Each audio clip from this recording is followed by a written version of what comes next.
After the end of World War I, the political situation in Europe and the world changed profoundly. The disintegration of large empires such as Austria-Hungary, Ottoman and Russia led to the redrawing of the map of Europe. Many new small countries emerged, creating a fragile and volatile international order. The victorious countries, Britain, France, the United States, Italy and Japan, held large peace conferences in Vienna and Washington to divide interests, imposing harsh terms on the defeated countries, especially Germany. The post-war peace did not bring real stability but was only a temporary arrangement because even among the victorious powers there were fierce conflicts over economic, territorial, and colonial interests.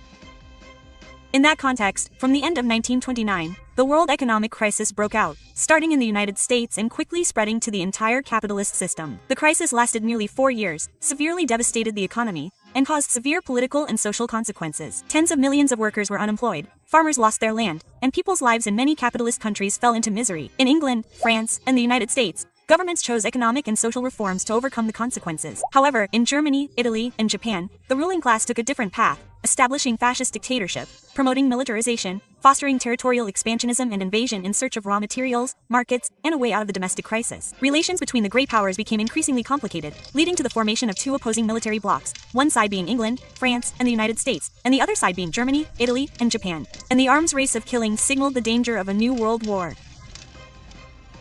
In Germany, the indignation at the harsh terms of the Weimar Peace Treaty combined with the socio-economic consequences of the crisis created a favorable environment for the rise of fascism. The Nazi Party led by Adolf Hitler strongly promoted the idea of revenge, calling for the abolition of the Vichy order, the re-establishment of German military power, and the expansion of territory to establish a living space. After overthrowing the Weimar Republic, the Hitler government carried out a comprehensive fascistization of the state apparatus, restored the economy through militarization, and prepared for war. By 1938, Germany possessed a huge armed force of 1.5 million soldiers, about 30,000 tanks and armored vehicles, and 4,000 fighter planes, turning the entire country into a giant barracks ready for the invasion plan. At the same time, in Italy, Mussolini built a fascist regime with the slogan of reviving the ancient Roman Empire and carried out many military adventures such as invading Ethiopia. In the Far East, Japan also followed the path of the Vietnamese army with the policy of conducting aggressive wars. Because they had the same goal of invading and dominating the whole world, Germany, Italy and Japan joined together to form the Axis, creating a dangerous military alliance, killing each other and in the arms race, signaling the outbreak of a new world war. In that context, the Soviet Union considered fascism a direct threat and called for the formation of a common anti-fascist front with the Western capitalist powers. However, Britain, France and the United States, who wanted to maintain the world order after World War I to protect their interests, were both afraid of the expansion of fascism and wary of the growth of the communist movement. Instead of cooperating closely with the Soviet Union, they adopted a policy of appeasement to the Nazis in the hope of pushing the conflict eastward, forcing Germany, Italy, and Japan to confront the Soviet Union. However, this appeasement encouraged the Axis to become more aggressive, believing that the West would not strongly intervene in their aggressive actions. Hitler took advantage of this situation to carry out his goal of waging an aggressive war. In May 1938, Germany annexed Austria in an event known as Anschluss without firing a shot.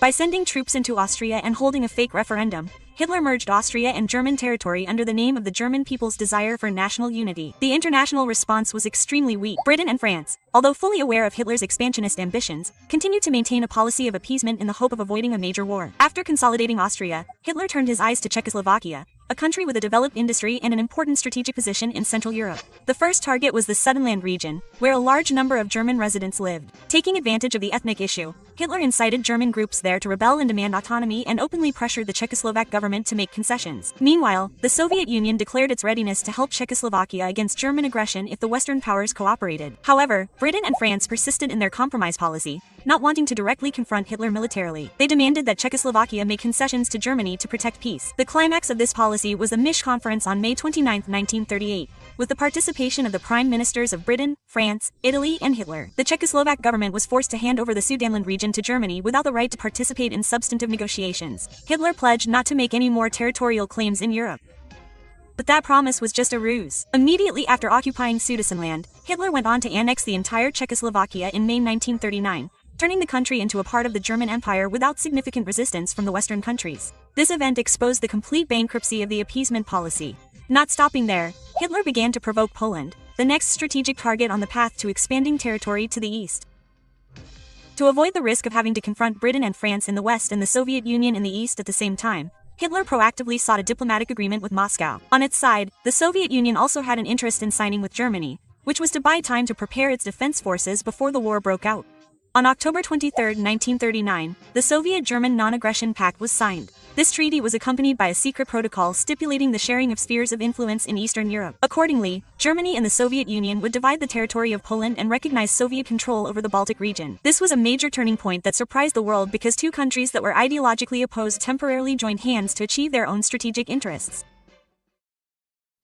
At dawn on May 1, 1939, the German army suddenly launched a full-scale attack on Poland using blitzkrieg tactics.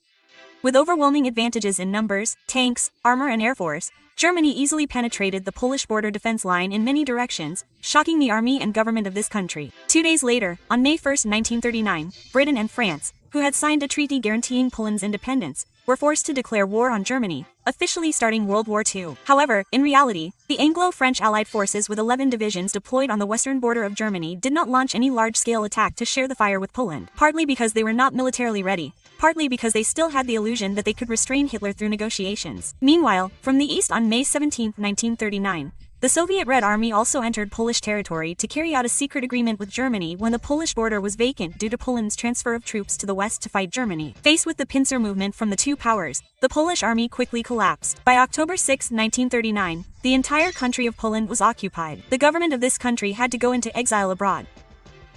Immediately after the Polish campaign, the situation in Europe entered a period known as the Phony War, when Britain and France, although declaring war on Germany, took almost no significant military action during the autumn and winter of 1939 to early 1940. Meanwhile, the Soviet Union began to expand its influence in the Baltic and southeastern Europe to strengthen its western borders, preparing for the inevitable major war with Germany in the future. The Soviet army entered the three Baltic countries of Estonia, Latvia and Lva as well as annexed Bessarabia from Romania with little resistance.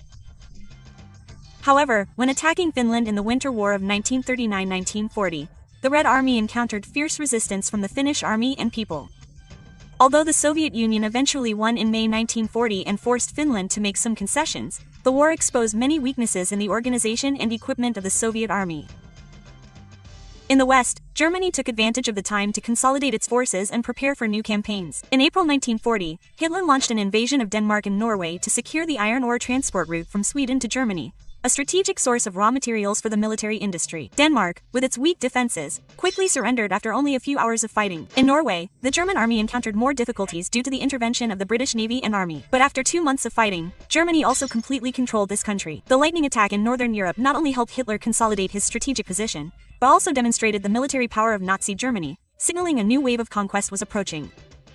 From Innsbruck, Austria, the Misch Treaty and the annexation of Czechoslovakia to the Polish campaign and the invasion of Denmark, Norway, Hitler's path to launching the war clearly showed his plot to gradually break all the constraints of the Versailles Treaty and reach European hegemony. The weak appeasement policy of Britain and France not only failed to stop Germany but also inadvertently helped Hitler accelerate his preparations for war. The Soviet-German pact helped the two superpowers to confront each other but also quickly pushed Europe into a spiral of total war. In less than 2 years, Hitler turned Germany into a giant war machine, expanding its territory by violence and directly threatening the security of the entire European continent.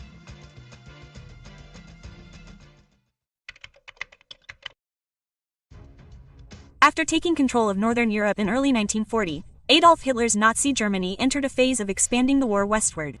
Hitler's immediate goal was to defeat France, Germany's longtime enemy and the main pillar of its alliance with Britain. The fall of France would create conditions for Germany to dominate continental Europe, thereby forcing Britain to accept peace on Berlin's terms. To bypass the fortified Marinos line on the Franco-German border, the German plan was to use its main armored force to attack through the mountainous region of Athens, a rugged area that the Allies considered difficult to move tanks through, and then suddenly penetrate deep into French territory, cutting off the British and French forces concentrated in the north. In May 1940, the German army launched a simultaneous attack on the Netherlands and Belgium at the time of the invasion. This was a step in a grand plan to lure the British and French forces away from the main defense line on the French-German border to advance to the rescue of the small Allied countries. The German Air Force and Air Force suddenly attacked and occupied the bridges and important airports, causing the Dutch and Belgian armies to fall into a passive position. In less than a week, the Netherlands surrendered, and Belgium also fell into a state of despair. This development was exactly as Germany predicted. The Allies immediately concentrated most of their forces to the north to rescue these countries. While the British and French troops advanced into Belgium, the main German attack force, including the armored groups commanded by General Guderian and Mel, suddenly crossed the Aden Forest and the MS River, heading straight towards the Sea of Ming. In just a few days, the French defense line was completely penetrated. The French commanders did not expect that the giant German tank force could march at lightning speed through such dangerous mountainous terrain. This breakthrough created a fatal danger. The Germans advanced to the coast on May 20th, completely cutting off the British and French forces in the north from the remaining main forces in the south. More than 300,000 Allied troops, including the majority of the British Expeditionary Force, were forced into the coastal areas around the island. Realizing the dire situation, the British decided to launch a large-scale evacuation campaign called Operation Dynamo. From October 26 to June 4, 1940, the British fleet and hundreds of ships from warships, merchant ships to fishing boats were mobilized to bring soldiers across the sea to England. Under German air and artillery fire, the campaign encountered many difficulties, but in the end, more than 330,000 soldiers were rescued. This was an important success that helped the British preserve their core military forces to continue the resistance, although most of their heavy weapons had to be left behind. While the British withdrew, the French army continued to fall into disarray. The counterattack attempt at the Somme and Aisne rivers in June was unsuccessful. The Germans continued their rapid advance, besieging and capturing many major cities. On June 14th, the Germans entered the capital Paris without resistance. The French government had evacuated and was almost powerless. Faced with a desperate situation, Marshal Philippe Tank, who had just been appointed prime minister, decided to ask for an armistice. On June 22, 1940, the armistice agreement between France and Germany was signed at Quimper, in the same train car where Germany had to sign its surrender to France in 1918. Hitler deliberately chose this location to humiliate France and avenge his historical grudge. According to the agreement, Germany occupied about 3/4 of the French territory, including the entire north, the west and the capital Paris. The south of France was given to the Vichy government led by Penn in the name of independence, but in reality it was a lackey of Germany. France, a European power with a vast colonial system around the world, collapsed in just 6 weeks, leaving Britain alone to confront Nazi Germany. The reasons for France's defeat came from many factors such as backwardness in strategy, placing too much trust in the fixed Marino's line, and slow reaction to Germany's mobile and surprise tactics. Fighting spirit declined after many years of political and economic crisis. On the contrary, the German army effectively used blitzkrieg, coordinating smoothly between tanks, air force and mechanized infantry, creating superior speed and strength. After the collapse of France in June 1940, Hitler almost dominated the entire European continent. From Norway, Denmark in the north to France, Belgium, the Netherlands in the west and Italy in the south. All were in the hands of the Axis or were controlled. Before Hitler, only the United Kingdom remained, the only country standing, led by Prime Minister Winston Churchill, who resolutely refused to negotiate peace. To force Britain to surrender, Germany had to defeat it with a large-scale military campaign. Hitler proposed the Sea Lion Plan, an amphibious landing across the English Channel to occupy Britain. However, to carry it out, Germany first needed to control the skies, because otherwise, the navy and transport ships would be heavily attacked by the Royal Air Force. Therefore, the first step of the plan was to launch an air war to destroy the British Air Force and gain absolute dominance in the skies. This war, often called the Battle of Britain, officially began in July 1940 and lasted until October of the same year. This was the first time in history that a large-scale military campaign was decided primarily by air power rather than ground or naval forces. In the early stages, Germany focused on attacking convoys, ports and coastal targets in preparation for the land plan.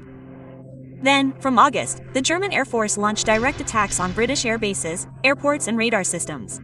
The intention was to destroy the Royal Air Force's ability to take off and destroy aircraft on the ground. Fierce air battles broke out continuously with hundreds of aircraft participating every day. The Royal Air Force under the command of Field Marshal Hood Dilding and K. Thok flexibly applied the early warning radar system. The advanced technology at that time combined with an effective communication and command network.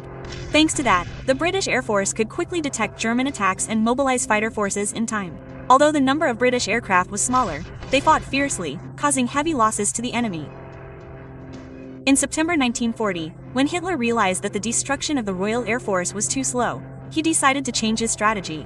They turned to bombing major British cities, especially the capital London, with the aim of demoralizing the people and forcing the government to surrender. This was the period commonly known as the Bliss of the Fierce Bandits. For many consecutive nights, hundreds of German planes dropped bombs on London, Coventry, Liverpool and many other cities, causing great damage to people and property. However, this decision inadvertently created an opportunity for the Royal Air Force. When the German Air Force stopped attacking air bases, the British Air Force had time to recover, repair runways, and add pilots to the planes. The resilient spirit of the British people, encouraged by Churchill's immortal speeches, helped the country stand firm during this fierce period. The image of resilient London became a symbol of resistance against fascism. By the end of October 1940, the German Air Force had suffered heavy losses. More than 1,700 planes were shot down while the British Air Force only lost about 900. More importantly, Germany could not achieve absolute superiority in the air. Hitler was forced to postpone Operation Sea Lion indefinitely, accepting that an invasion of Britain was not feasible at that time. The Battle of Britain was a major turning point in World War II. It was the first military defeat for Hitler and the Axis powers, proving that Nazi Germany was not invincible. His victory not only saved the island nation from the threat of invasion, but also kept the war a springboard in Western Europe for the Allies to counterattack later. Along with the air battles, the war at sea was also fierce. From the very beginning of World War II, the Atlantic Ocean became a vital battlefield between the Axis and the Allies. For Britain, an island nation heavily dependent on imported food, raw materials and weapons, the shipping routes were lifelines. If cut off, Britain would quickly be exhausted and forced to surrender. Realizing this, Hitler directed the German Navy to launch a large-scale campaign to blockade Britain. The main weapon was the UOT submarines organized into wolf packs, hunting for convoys to Britain. From 1940 to 1942, German submarines rampaged fiercely. Thousands of merchant ships were sunk, millions of tons of goods were destroyed. There were months when the Allies' losses exceeded their ability to build new ones. Britain was at risk of starvation, and the US, although not yet officially entering the war, had to implement a loan lease program to support Britain. To cope, the Allies applied many measures to organize convoys with escorts, develop radar technology, sonar, anti-submarine weapons, and especially decode German code to help predict the UOT's path. From the end of 1943, the balance gradually tilted towards the Allies. The losses of German submarines became increasingly heavy while supplies to England and then to the European front were secured. The war in the Atlantic lasted until 1945, but Germany's failure to annex Britain contributed decisively to the Allies maintaining their strength, preparing for major counter-offensive campaigns in Europe. While Germany was unable to subdue Britain, Hitler turned to consolidate his influence in continental Europe. In September 1940, Germany, Italy and Japan signed the Tripartite Pact in Berlin, officially forming the Axis alliance. According to the treaty, Germany and Italy dominated Europe while Japan controlled Asia and the Pacific. This was a global division of power, marking the expansion of the war. From the end of 1940, Germany pressured the countries of Eastern and Southern Europe, Romania, Hungary and Bulgaria to join the Axis one after another, becoming vassals and logistical bases for Germany.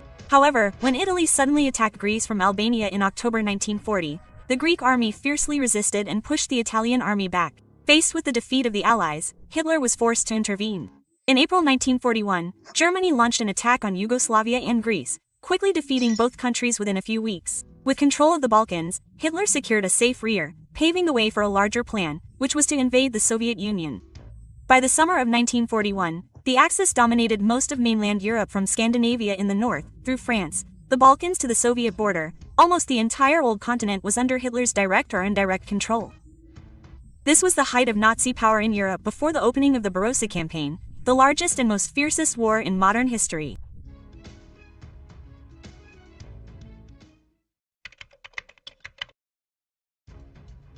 As early as May 1940, Hitler had instructed his generals to plan a total invasion of the Soviet Union. This campaign was codenamed Operation Barbarossa with the ambition of crushing the ex-Federation in just a few months before winter came. The plan was based on the Blitzkrieg doctrine that had brought resounding success to the German army in Poland and Western Europe. On June 22, 1941, Nazi Germany suddenly tore up the 1939 Soviet-German Non-Aggression Pact and launched a large-scale attack on the Soviet Union, opening a new and extremely fierce phase of World War II. Germany mobilized a huge force of about 5.5 million soldiers, more than 3,700 tanks, nearly 5,000 aircraft and tens of thousands of artillery and motor vehicles. The German army was organized into three main wings. The Northern Army attacked the Baltic region and besieged Leningrad. The Central Army attacked in the direction of Smolensk, Moscow. The Southern Army captured Kiev, Kharkov and the resource-rich areas of Ukraine. When the Barbarossa campaign began, the Soviet Union was completely passive in the face of the fierce and unexpected attack of the Nazi army. Although the Red Army had a large force, after many years of being affected by Stalin's political purges, in which a series of generals and high-ranking officers were executed or imprisoned, the command apparatus became disintegrated. This seriously reduced the ability to conduct operations, coordination between units as well as combat readiness. In addition, the defense system on the western border was not complete. Many units had not been deployed to their positions, making the Soviet Union even weaker. Seizing that opportunity, the German army maximized the power of the strategy of quick attack and quick victory. In just the first few weeks, the German army continuously won. Their rapid attacks penetrated hundreds of kilometers into Soviet territory, creating great military and morale shocks for the Red Army. In the north, German armies quickly broke through the fragile defense line and approached the city of Leningrad, the industrial center and the Soviet seaport. By September 1941, Leningrad was tightly surrounded, opening the siege that lasted 872 days, one of the most fierce tragedies in human history. In the central region, German troops continuously defeated Soviet forces at Smolensk, Bryansk and Vyazuma, breaking all defense efforts. Large-scale sieges led to hundreds of thousands of Soviet soldiers being taken prisoner. By October, this army was close to Moscow, the capital and political and spiritual center of the Soviet Union. The risk of total collapse of the Soviet country after only a few months of fighting was clearly present. In the south, the situation was also extremely serious. The Germans, along with their Romanian and Hungarian allies, launched a major battle to capture Kiev, Ukraine's most important city. After a massive siege, they captured more than 600,000 Soviet soldiers, making this one of the Red Army's biggest defeats in the early stages of the war. With control of the entire resource-rich and fertile Ukraine, Germany not only gained a strategic geographical advantage but also collected huge sources of food and raw materials to serve the war machine. In the first months, the Barossa campaign gave Hitler and the German command a sense of imminent victory. From the north, the center to the south, the Nazi offensives achieved impressive results that made it seem difficult for the Soviet Union to hold on. However, those initial victories also sowed the seeds of Hitler's overconfidence when he believed that in just a short time, the vast Soviet Union would completely collapse. The initial failure of the Soviet Union came from many reasons such as equipment, the level of soldiers and outdated command thinking, surprise and shock before Germany's blitzkrieg tactics. However, unlike previous European countries, the Soviet Union did not surrender. Even in the most desperate situations, the Red Army and the Soviet people still steadfastly defended. The fierce battles in Smolensk, Kiev or Leningrad dragged on for a long time, causing heavy losses to the German army, causing the hit legend's plan of a quick victory to fail. In October 1941, the German command focused all its efforts on launching an attack towards Moscow in the hope of capturing the capital to end the Soviet Union. Hitler believed that the Soviet government would have to flee the capital like Poland, France, and Yugoslavia had done. However, the Soviet Defense Council headed by Marshal Stalin remained in Moscow, directly leading the defense of the capital, creating great spiritual strength for the entire population. In two fierce and bloody attacks in October and November 1941, the German army mobilized hundreds of thousands of soldiers, thousands of tanks, artillery, and aircraft to the front. However, Germany did not capture Moscow and its forces suffered serious losses. By December 1941, the situation on the German front had changed fundamentally. After many months of continuous fighting, the German army was not only seriously depleted in manpower and equipment but also defeated by the harsh weather of the Russian winter. Temperatures dropped to -30, even -40 degrees Celsius, causing weapons, tanks, and vehicles to freeze. Soldiers lacked warm clothes, and logistics fell into crisis. On the contrary, the Soviet Red Army, which was trained in winter warfare skills much better than the German soldiers, and had experience from the war with Finland in 1939-1940, was well prepared and fully equipped for winter warfare, from cold-proof clothing to tactics in conditions of ice and heavy snow. In that context, under the command of General George Zhukov, the Soviet Union organized a large-scale counter-offensive. On December 1941, Soviet armies simultaneously attacked along the Moscow front with the participation of hundreds of thousands of soldiers, tanks, artillery, and air support. Taken by surprise, the German army, already tired, demoralized and with exhausted logistics, could not resist. In just a few weeks, the Red Army pushed the German army back hundreds of kilometers from the capital Moscow. The victory in Moscow was not only a military turning point but also had great political and spiritual significance. It ended Hitler's illusion of a quick victory on the Eastern Front, proving that the Soviet Union would not collapse as easily as other European countries. This was also the first strategic defeat of Nazi Germany in World War II, opening a period of long-term counter-offensive of the Red Army on all fronts. After the failure of the Moscow campaign, Hitler realized that a frontal attack on the center of the Soviet Union would not be easy to succeed.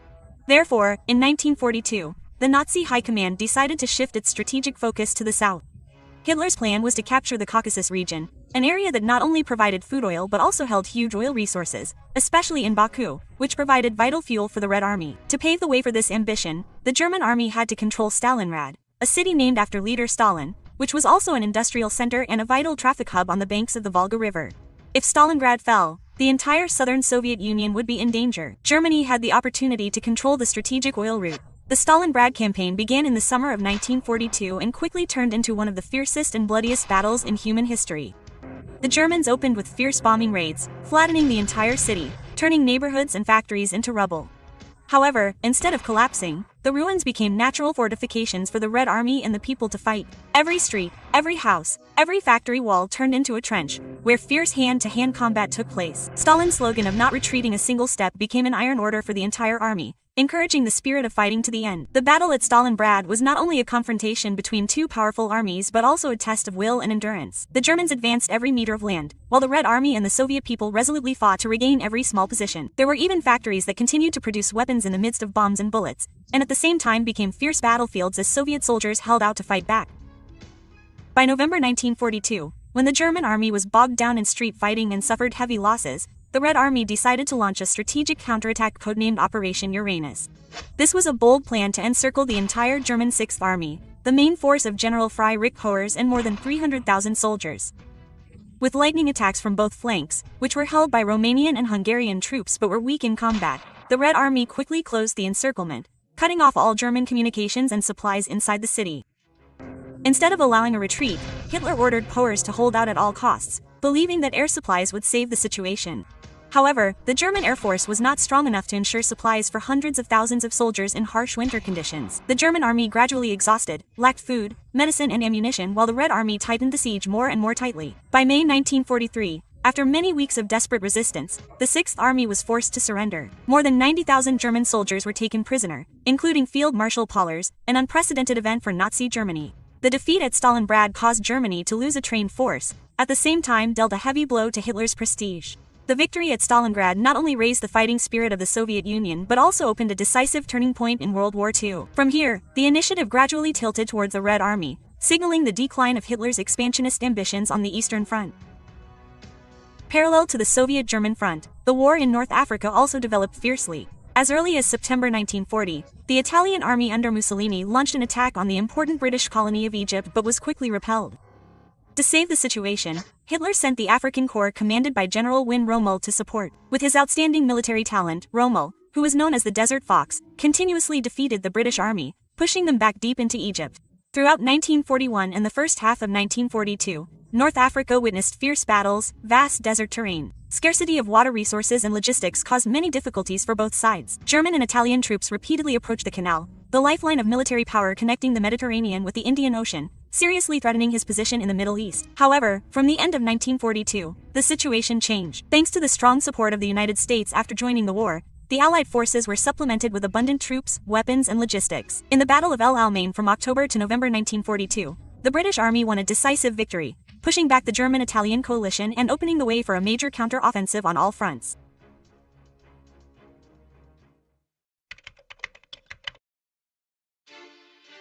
While Europe was engulfed in the flames of World War II, in Asia, Japan was also pursuing its expansionist ambitions. Since the early 1930s, Japan had considered China its main target of invasion. In September 1931, Japan staged a railway explosion as an excuse to launch an attack and quickly occupied the entire vast Manchuria region. Just a few months later, a puppet government called Manchukuo was established under Japanese control, headed by the puppet Emperor Puyi, the last emperor of the Qing dynasty. Not stopping there, Japan continued to expand the war to southern China. In 1937, using the Lugo incident as an excuse, the Japanese army launched a comprehensive war of aggression against China. With superior air and naval superiority and strict military discipline, Japan quickly launched many major attacks. Important cities such as Beijing, Tianjin, Shanghai and most of eastern China fell into the hands of the Japanese army. In particular, at the end of 1937, when they occupied Nanjing, the capital of the Republic of China at that time, the Japanese army committed the Nanjing Massacre, one of the most brutal crimes in human history, turning this city into a symbol of the brutality of Japanese militarism. Faced with the overwhelming military power of Japan, China was in an extremely dangerous situation. However, the Chinese people waged a protracted resistance war. The Kuomintang government led by Chiang Kai-shek had to retreat to Chongqing to maintain a long-term resistance war. At the same time, the Chinese Communist forces under the command of Mao Zedong also launched a widespread guerrilla war across the countryside, causing many difficulties for the Japanese army. From 1938 to 1941, the Sino-Japanese War became a huge front of attrition, holding back hundreds of thousands of Japanese soldiers. Although it occupied many important territories, Japan could not win a decisive victory to force China to surrender. China's tenacious resistance played an important role in dispersing Japan's forces, forcing Tokyo to expend a lot of troops and resources before expanding the war to Southeast Asia and the Pacific. Thus, the invasion of China was not only the opening step of World War II in Asia but also clearly demonstrated Japan's unlimited expansionist ambitions. At the same time, the persistent resistance of the Chinese people became an important part of the global anti-fascist front, contributing to shaping the situation of World War II. Entering the early 1940s, after many years of invading China and expanding its influence in Asia, Japan increasingly fell into direct confrontation with the United States. The main reason stemmed from Tokyo's push to expand southward, seeking to occupy resource-rich lands in Indochina and Southeast Asia. This is an area that is within the strategic interests of Western powers, especially the United States, Great Britain and the Netherlands. In September 1940, Japan sent troops to French Indochina to control the supply route to China and at the same time prepare a springboard to advance to Southeast Asia. This move made the United States and Western countries extremely worried. In response, the United States imposed a series of strict economic sanctions, banning the export of iron, steel, oil and strategic materials to Japan. This was a heavy blow because the Japanese economy and military were heavily dependent on imported fuel and raw materials. Faced with that situation, the Japanese military leaders made a risky decision, using force to defeat the United States from the beginning, creating an active position in the war. This plan was outlined by Admiral Isoro Kujamoto with the goal of a surprise attack on the main U.S. naval base at Pearl Harbor, Hawaii, to neutralize the Pacific Fleet and open up the opportunity to annex all of Southeast Asia. At dawn on December 7, 1941, from 6 secret moving airports in the Pacific, Japan launched more than 350 aircraft of all types, including Zero fighters, airplanes, dive bombers and torpedoes. Just a few minutes later, the sky over the Pearl Naval Base was even brighter in the sea of fire. The first wave of attacks focused on the U.S. battleships anchored in the harbor, and the second wave of attacks targeted the airports around Oahu Island. Within more than 2 hours, the Pacific Fleet was almost paralyzed. A total of 8 battleships were sunk or damaged. Many cruisers and destroyers were hit. Hundreds of U.S. planes that had not yet taken off were destroyed, and a series of military facilities were hunted down. The U.S. suffered heavy losses with more than 2,400 dead and about 1,200 injured. This was one of the most unexpected and audacious raids in modern military history that shocked the world. However, Japan's victory was not complete. Many important U.S. logistics facilities in Hawaii, such as fuel depots and repair bays, remained intact. Notably, the U.S.'s main aircraft carriers were not present at the base at the time of the attack. Thereby, they retained the core force to turn the tide of the war later. The Pearl Raid created a historic turning point. The next day, December 8, 1941, President Franklin Roosevelt delivered a famous speech before the U.S. Congress, calling this a day of infamy that will live forever in history, and officially declared war on Japan. Not long after, Germany and Italy, Japan's allies in the Axis, also declared war on the U.S. From here, the United States, with its enormous economic and military potential, entered World War II, turning the war into a truly global conflict.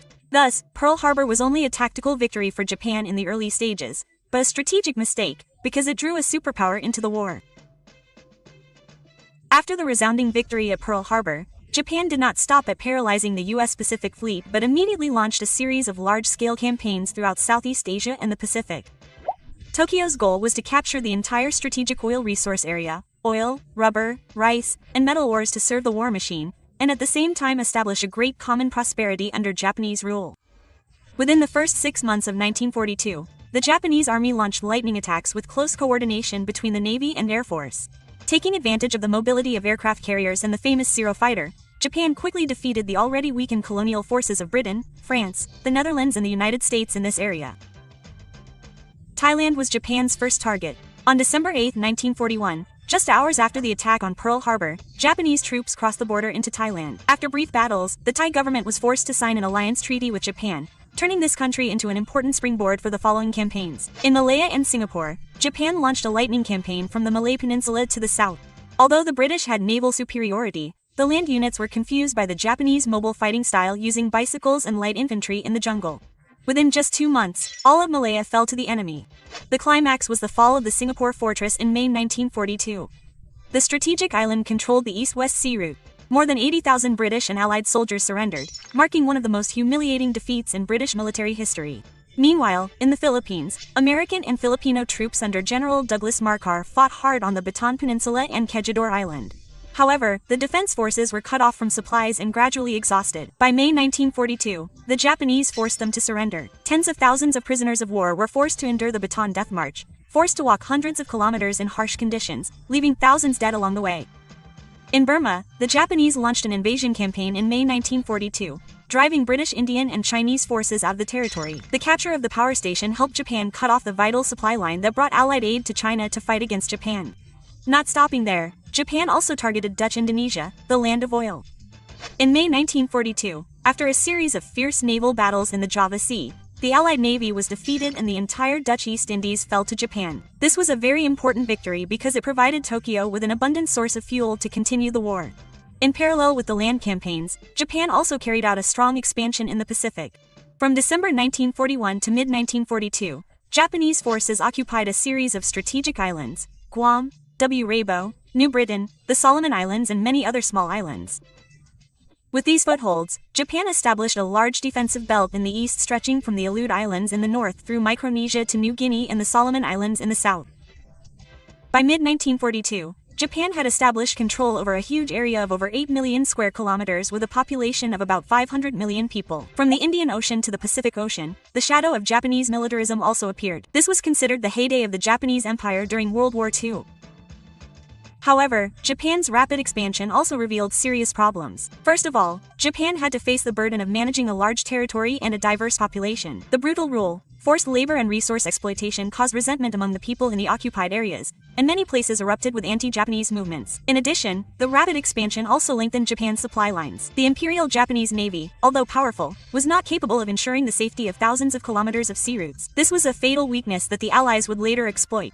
Strategically, the Japanese leadership, headed by Prime Minister Tozo-hide and military generals, believed that a lightning victory would force the United States and Britain to negotiate and accept Japanese domination in Asia. But in reality, the shock of Pearl Harbor united American public opinion like never before, prompting the United States to devote all its strength to the war. The Axis invasion pushed the countries of the world closer together, forming an anti-fascist alliance. At the same time, the Soviet Union's entry into the war fundamentally changed the political and military situation of the war. The British and American governments had to gradually change their attitudes and join hands with the Soviet Union in the fight against fascism. The anti-fascist alliance was formed. On May 1, 1942, in Washington, 26 countries led by the three great powers of the Soviet Union, the United States, and Great Britain issued a joint statement called the United Nations Declaration. The countries participating in the declaration pledged to jointly conduct the anti-fascist war with all their forces. From then on, the alliance became a global alliance, bringing together both the great powers and the colonial peoples fighting for freedom.